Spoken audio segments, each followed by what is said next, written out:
स्वागत है दोस्तों आपके अपने चैनल ऑन स्टडी क्लास पर। जैसा कि आप लोग एक सीरीज देख रहे हैं एनसीईआरटी का, जिसमें निचोड़ आपको पूरी अच्छे से बेटर तरीके से बताया जाता है, एकदम बेस्ट। अगर आप लोगों के पास बुक नहीं है तो भी आप इसको आसानी से समझ सकते हैं और आप इसको सुन करके भी इसके पूरे कहानी को समझ सकते हैं। तो चलिए हम लोग स्टार्ट करते हैं। आज जो है 8th क्लास का हम लोग स्टार्ट करने वाले हैं अंग्रेजी शासन के खिलाफ संघर्ष 1857 का विद्रोह के बारे में हम लोग समझेंगे कि आखिर ये विद्रोह क्यों हुआ, इस विद्रोह का क्या कारण था, इस विद्रोह में कौन कौन से व्यक्ति शामिल हुए और क्यों हुए। ठीक है, जैसा कि इसके डिटेल में और 7th क्लास में इसका जो भी आया हुआ था उसका वर्णन हम लोग कर चुके हैं। तो अगर आप लोग उसका वीडियो नहीं देखे हुए हैं तो प्लेलिस्ट से जाकर आप लोग देख सकते हैं। बहुत ही अच्छा ये वीडियो होने वाला है, इसमें आपको पूरी जानकारी मिलने वाला है और कोई भी एग्ज़ाम की अगर आप तैयारी कर रहे हैं उसके लिए ये बहुत ही यूजफुल होगा,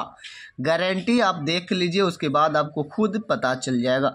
तो चलिए यहाँ पर हम लोग समझते हैं कि आखिर ये सरकार जो होती है कैसी चलती है। तो आप यह तो जानते हैं कि कोई भी शासन अपने को बनाए रखने के लिए पुलिस और सेना रखती है। देखिए इसमें के सारे एक पॉइंट इंपॉर्टेंट बनता है। देखिए आप सवाल जो है ना एकदम पॉइंट पर उतना नहीं पूछा जाता है, आप उसके बारे में कितना जानते हैं उस पर सवाल रहता है। इसलिए आप उसको कितने अच्छे तरह से जानते हैं ये आपको जानना बहुत ज़रूरी है। अगर ऐसा जानते हैं तो भी आप कोई भी एग्ज़ाम क्रैक कर सकते हैं। तो चलिए स्टार्ट करते हैं। तो स्टार्ट हो चुका है। आज भी हम लोग देखते हैं कि हमारे सरकार जो है पुलिस सेना रखती है। ठीक है, अगर कल्पना कीजिए कि यही पुलिस सेना अगर शासन यानी सरकार के विरुद्ध हो जाए तो क्या होगा। बात समझ पा रहे हैं। तो इससे आपको क्या निष्कर्ष निकल के आया कि 1857 के जो विद्रोह हुआ था वो क्या था, पुलिस और सेना का विद्रोह था। पुलिस और सेना किसके प्रति विद्रोह किया, सरकार के प्रति, अंग्रेजी सरकार के प्रति। ठीक है ना। तो ये अगर एकदम पूछा जाता है एग्जाम में कि जो 1857 का क्रांति था किसका था, तो पुलिस और सेना का था। इसने ही आखिर क्यों किया, पहले से इसका ही पुलिस है, बात समझ पा रहे हैं, इसी का सेना है, तो इससे क्यों हुआ, तो कुछ गड़बड़ हुआ होगा, इसके साथ किया होगा, इसीलिए हुआ होगा। तो चलिए इसके बारे में हम लोग जानते हैं। पहले इसको थोड़ा सा देख ले कि 1857 में अंग्रेजी सरकार के साथ भी ऐसा ही हुआ। अंग्रेजी सरकार की सेना में शामिल भारतीय सैनिकों की एक बड़ी संख्या ने सरकार के विरुद्ध क्या कर दिया, शासन के विरुद्ध आंदोलन आरंभ कर दिए। अब सवाल यह उठता है कि वर्षों तक उनके लिए काम करने वाले भारतीय सैनिकों ने ऐसा क्यों नहीं किया मतलब क्यों कर दिया, उस समय से क्यों नहीं किया। तो निश्चित ही रूप से इन सैनिकों के साथ कुछ ऐसी बात जरूर रही होगी जिनसे वो विद्रोह करने के लिए उकसाया है। तो चलिए हम इस सभी कारणों को जानते हैं। तो भारतीय सैनिकों की शिकायतें क्या थी, तो आपको पता चलने लगेगा धीरे धीरे कि आखिर आंदोलन क्यों हुआ। तो उन्हें तो सबों के लिए लड़ाई लड़नी थी, क्योंकि सिपाही है होती थी। बदले में उन्हें वेतन मिलता था जिससे उसका घर तो चलता था, परंतु उतना खुशी से नहीं चलता था। क्यों, क्योंकि उनके लिए अपना और परिवार का जीवन चलाना ज़्यादा जरूरी था। भारत में अंग्रेजी सरकार की सेना में भारतीयों की संख्या काफ़ी अधिक थी, इसमें से भी ज़्यादा अवध के प्रांत के सैनिक थे। ये भी ध्यान में रखना है कि कहाँ के थे, अवध प्रांत से ज़्यादा सैनिक थे, क्योंकि वहाँ पर तो सीधे कब्जा कर लिया था सरकार, वहाँ के अवध के नवाब को सीधे हटा दिया था। इसीलिए वहाँ के सैनिक जो है ज़्यादा होंगे, क्योंकि वहाँ पर किसी आपको पेट चलाने के लिए कुछ चाहिए ना, तो वही दिक्कत यहाँ पर थी। तो देखिए अंग्रेजी सेना में काम करने वाले भारतीय सिपाही खुश नहीं थे। उन्हें अंग्रेजी सिपाही की अपेक्षा बहुत कम वेतन मिलता था, जबकि काम बराबरी के करते थे। उसके बाद भी आप पहले इसका थोड़ा सा देख लीजिए कि भारतीय सिपाही को 7 रुपया और घुड़सवार सिपाही को 27 रुपया मिलते थे। दूसरे भारतीय सिपाही चाहे जितना भी अच्छा काम कर ले, हवलदार और सूबेदार से ऊंचा पद नहीं दिया जाता था। ये भी एक बहुत बड़ी गलत था, है ना। सेना के सारे बड़े पद अंग्रेजों के लिए सुरक्षित होते थे। सेना के लिए बनाए गए नियमों से भी वे खफा थे। नए नियम के अनुसार, ये याद रखना है आपको कि नए नियम के अनुसार भारतीय सैनिकों को दूसरे देशों के साथ होने वाले युद्ध के लिए समुद्र पार भी जाना होगा, ऐसा प्रावधान किया गया। परंतु भारतीय यह कानून 1856 ईस्वी में बना था, परंतु इसका देखिए हिंदू धर्म में उस समय समुद्र पार करके दूसरे देश में जाने को पाप माना जाता था। ठीक है ना। तो इस बात को आप तो समझ पा रहे हैं। तो आगे देखिए इसमें क्या होता है। एकदम ध्यान से सुनते रहिएगा कि आज ही की तरह उस समय भी अधिकांश सिपाही किसान परिवार से आते थे। अब समझ पा रहे हैं कि कहाँ से कहाँ जोड़ दिया, किसान से। अब देखिए यहाँ पर इसको वेतन जितना मिल रहा होगा इतना से तो चलिए बाय द वे घर चल गया, थोड़ा बहुत दिक्कत सी, क्योंकि वहाँ पर इसके फैमिली जो है वो क्या थे, किसान थे, तो वहाँ से अपना कमा लेते होंगे। परंतु सरकार इसी को काम दे करके किसान को लूटना शुरू किया, तो उसी का ये तो बेटा है, बात समझ पा रहे हैं ना। तो वहाँ पर दिक्कत होगा तो फिर इसको भी दिक्कत होगा, तो वही बात होता है। तो चलिए, तो जब अंग्रेजों की नई भूमि व्यवस्थाओं से किसान बर्बाद होने लगा तो सैनिक पर भी इसका प्रभाव पड़ा, क्योंकि उस सैनिक का वो इसी का तो बेटा है किसान का, सैनिक। क्लियर। तो आगे चलते हैं। तो अगर आप लोग इसका स्क्रीनशॉट लेना चाहते हैं तो ले सकते हैं कि ये विद्रोह हुआ था, किसके किसके बीच हुआ, कब हुआ, कहाँ से हुआ, उस समय कौन ब्रिटिश नायक थे और समय क्या था, यानी कि डेट। तो इसको ध्यान में रख सकते हैं, तो इसका स्क्रीनशॉट ले लीजिए। तो चलिए, उसी संदर्भ में इसी समय इन सैनिकों के सामने एक बड़ी समस्या आई। ये समस्या थी एक नए किस्म की इनफील्ड राइफलें। पूछा भी जाता है एग्जाम में कई बार कि 1857 की क्रांति का क्या कारण था, मेन कारण बताइए। तो यही है इनफील्ड राइफलें, यानी कि एक जो है ना, ये राइफल है, बंदूक है, इसमें गोली भी है, तो इसमें जो है ना उसको लगाने से पहले दांत से काटा जाता है, इसको हम देखेंगे। परंतु इतना तो आपको समझ में तो होगा ही कि ये जो है इसके बारे में कहा गया है, बंदूक के बारे में। परंतु तत्कालीन कारण भी पूछा जाए तो इन फील्ड राइफलें है, ठीक है ना। तो इस राइफल के जो कारतूस होते थे उस पर कागज का एक मोटा खोल चढ़ा होता था। खोल बनाने में गाय, सुअर एवं अन्य जानवरों की चर्बी का इस्तेमाल किया जाता था। कारतूस में भरने के पहले खोल को दांत से काट कर हटाना पड़ता था। इस बात ने हिंदू और मुसलमान दोनों सैनिकों को उत्तेजित कर दिया। क्यों किया? तो आप जानते हैं कि गाय हिंदुओं के लिए पवित्र है, जबकि सुअर मुसलमानों के लिए वर्जित है। सैनिकों को ऐसा लगा कि अगर वे दांतों से कारतूस के खोल को क्या करते हैं, काटते हैं, तो उनका धर्म क्या हो जाएगा, भ्रष्ट हो जाएगा। हालांकि इन राइफलों को अंग्रेजी सरकार ये सोच करके नहीं लाए हुए थे, क्योंकि आपको हम पिछले ही जिस समय अंग्रेज आया उस समय से आपको बता रहे हैं कि उनको, अंग्रेज को सिर्फ मुनाफा चाहिए था। अब इसके फायदे के लिए देखिए वो लाए, क्योंकि इसमें जो है कि बंदूक नया किस्म का है, तो इससे क्या होगा, सैनिक का जो क्षमता है वो बढ़ेगा, इसलिए लाया था। ये नहीं कि धर्म नष्ट हो जाए। हालांकि वो बाद में परंपरा चला जो वहाँ के धर्मों को अपनाने के लिए कहा गया, जैसा कि आप लोग पिछले वीडियो में देख चुके हैं। हालांकि इन राइफलों को अंग्रेजी सरकार अपनी सैन्य क्षमता को बढ़ाने के लिए लाई थी, परंतु भारतीय सैनिकों को क्या लगा कि ये ऐसा विश्वास हो गया कि ये जो है हमको धर्म भ्रष्ट करने के लिए ही लाया गया है।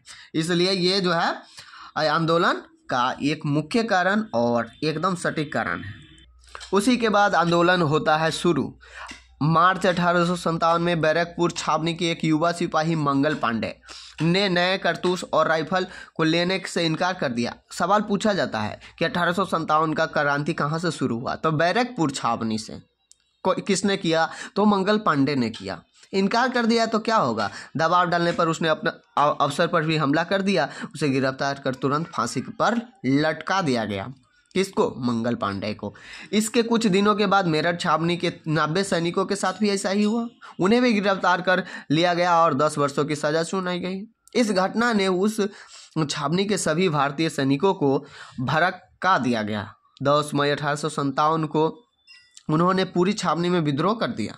उन्होंने अपने साथियों को छुड़ाया, अपने अफसरों की हत्या कर दी एवं शस्त्रागार लूट लिए गए। उन्होंने छावनी से निकलकर मेरठ शहर में भी अंग्रेज और उनके समर्थकों के साथ लूटपाट की। वे फिर आगे चल करके दिल्ली निकल गए। दिल्ली पहुंचकर उन्होंने शहर में लूटपाट मचाते हुए अंग्रेजी सरकार को प्रशासनिक केंद्रों को ध्वस्त कर दिए। पूरे शहर में अराजकता की स्थिति उत्पन्न हो गई तथा अंग्रेजों के नियंत्रण से दिल्ली शहर निकल गया। इन विद्रोही सिपाहियों ने मुगल बादशाह को अपना नेता घोषित किया। कौन? विद्रोही सिपाही जो थे, मुगल बादशाह को, इतना ध्यान में रखना है। तथा अंग्रेजी सरकार के विरुद्ध उन्होंने अपना निर्देशन में संघर्ष चलाने का फैसला लिया। सैनिकों के इस कार्य में खास बात यह रही कि मेरठ और दिल्ली के दोनों शहरों में शहरी लोगों का एक बड़ा वर्ग उनका साथ दे रहा था। मंगल पांडे जिनको आप देख रहे हैं इधर, जो है बहादुर शाह जफर, जो आप उसके बाद इसका जो है सैनिकों का कमांड किए। तो जैसा कि आप लोग देख पा रहे हैं कि अब बगावत फैली कैसे, तो यहाँ से यहाँ देखिए दिल्ली पहुँच गया हुआ है। तो दिल्ली के बाद कानपुर, लखनऊ, झांसी, आरा इत्यादि जगहों पर विद्रोही ने अंग्रेजी शासन के लगभग समाप्त कर दिया। कानपुर में मराठों के आखिरी पेशवा बाजीराव द्वितीय, मराठा का आखिरी पेशवा कौन है? बाजीराव द्वितीय, जिसको आप लोग पूरा का 7 क्लास में हम आपको बता दिए हुए थे कि दंतक पुत्र नाना साहब ने इनका नेतृत्व किया। क्यों किया? क्योंकि दंतक पुत्र इसका मतलब इनके मरने के बाद इसका क्या कर दिए थे अंग्रेज, इनका पूरा पेंशन उनशन सारे चीज़ छीन लिए थे अंग्रेजों ने, इन्हें मिलने वाली पेंशन बंद कर दिया था। उनके प्रमुख सहयोगी तत्या टोपे और अहमदुल्ला थे। लखनऊ में बेगम हजरत थे। ये सब ध्यान में रखना है कि कहाँ से कौन थे। लखनऊ में बेगम हजरत महल थे।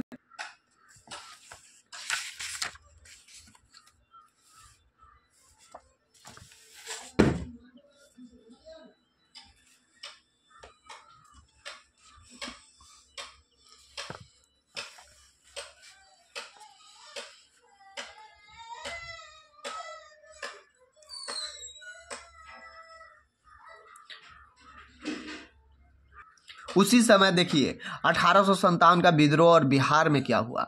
आप बाबू कुंवर सिंह के नाम से जरूर सुने होंगे और जानते भी होंगे। उनका जो जन्मदिन पर छुट्टी भी होता है ये सब भी जानते हैं। अपने राज्य बिहार के आसपास के इलाके में 1857 में हुए विद्रोह के वे प्रमुख नेता थे। अगर 1857 से पूछा जाए कि बिहार के प्रमुख नेता कौन थे जो आंदोलन में भाग लिए, वह है बिहार के कुंवर सिंह, बाबू कुंवर सिंह, ठीक है ना।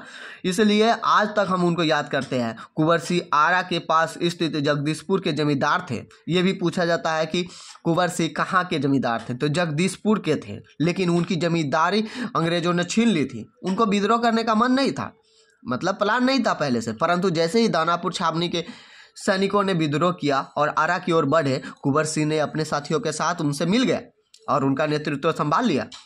असल में इस बगावत के पहले से ही बिहार में कौन सा बहावी आंदोलन के रूप में अंग्रेजों को विरोध कर रहा था, चुनौती दे रहा था बहावी आंदोलन। और बहावी आंदोलन कौन चला रहा था? तो बहावी आंदोलन के प्रमुख नेता पटना के 2 प्रतिष्ठित मौलवी विलायत अली और इनायत अली थे।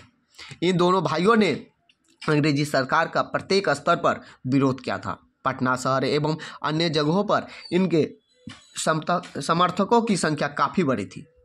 इसलिए जैसे ही अंग्रेजों को सैनिकों का बगावत की खबर मिली, वे पटना शहर को बचाने के लिए सक्रिय हो गए। बहावी नेताओं को गिरफ्तार कर शहर में कठोर कानून लागू कर दिया गया। इसलिए संभवतः दानापुर के विद्रोही सैनिकों ने पटना के नज़दीक होने के बावजूद भी यहाँ नहीं आकर आरा की तरफ चले गए। उस समय के 3 प्रमुख बहावी नेता मोहम्मद हुसैन, एकदम बहावी नेता को याद रखना है आप लोगों को, नेता मोहम्मद हुसैन, अहमदुल्ला एवं बायजुल हक को अंग्रेजों ने धोखे से गिरफ्तार कर लिया। लोगों ने इसका विरोध भी किया। इस विरोध नेता में पीर अली को अंग्रेजों ने गिरफ्तार कर उनके सहयोगियों के साथ उन्हें फांसी दे दी गई, जैसा कि हम लोग पढ़े। परंतु इससे जो है थोड़ा सा हमको बहावी आंदोलन को देख लेना चाहिए कि बहावी आंदोलन किसका आंदोलन था। तो मुसलमानों की सामाजिक और धार्मिक स्थिति में बदलाव के लिए अरब में अब्दुल वहाब के द्वारा यह आंदोलन शुरू हुआ। अरब में पूछा जाता है, एकदम इम्पोर्टेंट है, किसके द्वारा? तो मुसलमानों के सामाजिक, और किसके कारण? तो सामाजिक और धार्मिक स्थिति में बदलाव के कारण। कहाँ से? तो अरब में। और कौन किए? तो वहाब, अब्दुल वहाब ने। इसलिए इनका नाम जो है, आंदोलन का नाम बहावी आंदोलन पड़ा था। भारत में यह बरेली के सैयद अहमद द्वारा शुरू किया गया और पटना इसका बड़ा केंद्र था। यहाँ के एक परंपरागत धर्मनिष्ठ और विद्वान मुस्लिम परिवार के संरक्षण में यह आंदोलन काफ़ी प्रभावी हुआ। इसके 2 प्रमुख नेता जैसे कि बता दिए थे, विलायत अली और इनायत अली सहोदर भाई थे। यद्यपि यह धार्मिक एवं सामाजिक सुधार आंदोलन था। यह भी पूछा जा सकता है कि बहावी आंदोलन कैसा आंदोलन था? तो यह धार्मिक एवं सामाजिक सुधार आंदोलन था। लेकिन आगे चल करके इस आंदोलन का प्रमुख उद्देश्य अंग्रेजी सरकार को भारत से समाप्त करना हो गया था। यह आंदोलन 1822 से 1868 तक सक्रिय रहा। तो चलिए थोड़ा सा हम लोग जानते हैं कि आगे क्या क्या हुआ। तो कुंवर सिंह ने दानापुर सैनिक छावनी को सैनिकों के सहयोग से आरा शहर से अंग्रेज नियंत्रण को समाप्त कर दिया। वहाँ कुछ दिनों के लिए अपनी सरकार भी चली गई, मतलब वहाँ की सरकार चली गई। इनके विद्रोह का प्रभाव बिहार से सटे उत्तर प्रदेश के क्षेत्रों में भी पड़ा। उन्होंने वहाँ बनारस, जौनपुर आजमगढ़, बलिया इत्यादि क्षेत्रों की यात्रा की एवं अंग्रेजी सरकार को समाप्त करने के लिए जमींदारों व किसानों को प्रेरित किया। अंग्रेजी सरकार ने उस वक्त उनकी गिरफ्तारी के लिए 25,000 रुपये का इनाम घोषित किया था। पूछा जा सकता है कि उस समय 1857 में 25,000 के रुपये पर किसका गिरफ्तारी करने के लिए इनाम रखा था? तो कुंवर सिंह। अंग्रेजी सरकार ने संघर्ष के क्रम में ही घायल होने से कई दिनों के बाद उनकी मृत्यु हो गई। ठीक है ना। उसके निधन के बाद उनके भाई, ये भी पूछा जाता है एग्जाम में, एकदम नोटिस करना है कि उनके निधन के बाद उनके भाई अमर सिंह, कौन है? अमर सिंह द्वारा छापामार युद्ध किया गया। पूछा जाता है एग्जाम में कि छापामार युद्ध बिहार में कौन किए? तो इन्हीं का कुंवर सिंह का जो भाई है वो है अमर सिंह, जो छापामार युद्ध किए अंग्रेजों से। ठीक है। और अंग्रेजों को परेशान करके रख दिया। अंततः वह गिरफ्तार कर लिया गया, उन पर मुकदमा चलाया गया और उनका इसी दौरान उनका निधन हो गया। तो जैसा कि आप लोग देख लिए, फिर हम लोग चलते हैं कि आखिर ये आंदोलन के विद्रोही क्या चाहते थे, मतलब ये आंदोलन क्यों हुआ, विद्रोही क्यों हुआ? तो देखिए, इसमें तो बहुत से जमींदारों का जमीन लूट लिया गया था। सरकार जो थे, मतलब यहाँ के जो राजा थे, उनके क्या कर लिए गए थे, जमीन पर कब्जा कर लिया गया था। तो इसीलिए यहाँ से देखना है कि इस विद्रोह के द्वारा अपना खोया हुआ शासन वापस चाहते थे। 25 अगस्त 1857 को विद्रोहियों द्वारा जारी किए गए एक घोषणा पत्र, जिसे आजमगढ़ घोषणा पत्र के नाम से जाना जाता है, एकदम ध्यान में रखना, आजमगढ़ घोषणा पत्र में क्या है इसके बारे में हम लोग जानते हैं। हमें इस विद्रोहियों के उद्देश्यों को समझने की मदद मिलती है। इस घोषणा पत्र में जमींदारों को यह कहा गया कि उनकी जमीन छीनी नहीं जाएगी और अपने क्षेत्र में उनका राज पहले जैसा बना रहेगा। व्यापारियों को सभी वस्तुओं को व्यापार की आज़ादी होगी। सरकारी नौकरी वाले भारतीय से कहा गया कि उन्हें शासन में ऊंचा पद दिया जाएगा और उनके साथ कोई भेदभाव नहीं किया जाएगा। पंडितों एवं मौलवियों को धर्म की रक्षा करने के लिए साथ देने को कहा गया, मतलब रक्षा होगा। बुनकरों एवं शिल्पकारों को भी सरकार सहायता का भरोसा दिया। क्यों ये आंदोलन हुआ? इसके बाद ये घोषणा पत्र हुआ, इसमें ये सारे बात हुआ। इस घोषणा पत्र से यह पता चलता है कि जो वर्ग अंग्रेजी सरकार के नीतियों से सबसे अधिक प्रभावित था, उन्हें बंगाल की बगावत की सफलता के बाद पहले ही स्थिति में लाने का आश्वासन दे दिया गया था। विद्रोहियों ने बगावत के दौरान जिन थोड़े दिनों तक अलग अलग जगहों पर शासन किया, उसमें उन्होंने अंग्रेजों के पहले ही मुगलकालीन व्यवस्था को अपनाया। अब चलिए देखते हैं कि विद्रोह को दबा दिया गया। यही सब जो है पत्र निकाल करके ऐसा बात कह करके उन्होंने क्या किया, विद्रोह को दबाने की कोशिश किया और दबा भी दिए, नहीं तो उसी समय हमारा देश आज़ाद हो गया रहता। तो उन्होंने दोबारा अपनी सरकार को भारत में स्थापित करने में 2 वर्ष लग गए। उन्हें इंग्लैंड से और फौज मंगवाई गई। उन्हें सबसे पहले दिल्ली को अपने अधिकार में लिया गया। मुगल बादशाह बहादुर शाह जफर को उनके बेटे के साथ गिरफ्तार कर लिया गया। उनके बेटे को उनके सामने ही गोली मार दी गई तथा बादशाह को रंगून भेज दिया गया। पूछा जा सकता है कि बादशाह को कहाँ भेज दिया गया, तो रंगून भेज दिया गया, जहाँ 1862 में उनकी मृत्यु हो गई। कब हुआ? 1862 में। इसके बाद लखनऊ पर धावा बोल उसे अधिकार में ले लिया गया।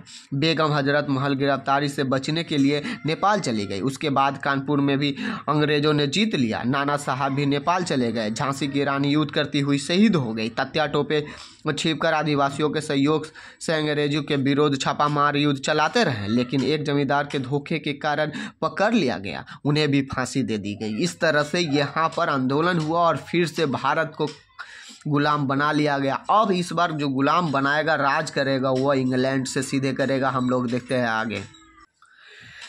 यहाँ पर देखिए 1858 में ब्रिटिश संसद ने कानून पास करते हुए भारत पर ईस्ट इंडिया कंपनी के शासन को समाप्त कर सीधे ब्रिटेन के सरकार से शासन को स्थापित किया। मतलब अब जो है ईस्ट इंडिया कंपनी नहीं करेगा शासन भारत में। कौन करेगा? वहाँ के सरकार, ब्रिटेन के, ठीक है ना। अब ब्रिटेन के सरकार भारत पर प्रशासनिक अपना प्रभुत्व जमा लिया। तो भारत का प्रमुख प्रशासन ब्रिटिश सरकार के एक मंत्री को बनाया गया और वहाँ से एक मंत्री को बनाया गया, जिसको भारत में क्या कहेंगे, इसे भारत सचिव कहा गया। क्या कहा गया? भारत का सचिव कहा गया। ब्रिटेन का आदमी है, भारत का सचिव रहेगा, वही यहाँ से अपना सारे क्रियाकलाप करेंगे और वहाँ से नियंत्रित होगा। इस तरह से भारत के सभी शासकों को भरोसा दिया गया कि भविष्य में, यानी कि उनके राज्यों को उनके से छीना नहीं जाएगा। सैनिक ढांचे में बदलाव करते हुए यूरोपीय सैनिकों की संख्या बढ़ाई गई। उनके अनुपात को 2:5 हो गया, यानी प्रत्येक 5 भारतीय सैनिकों पर 2 गोरे सिपाहियों को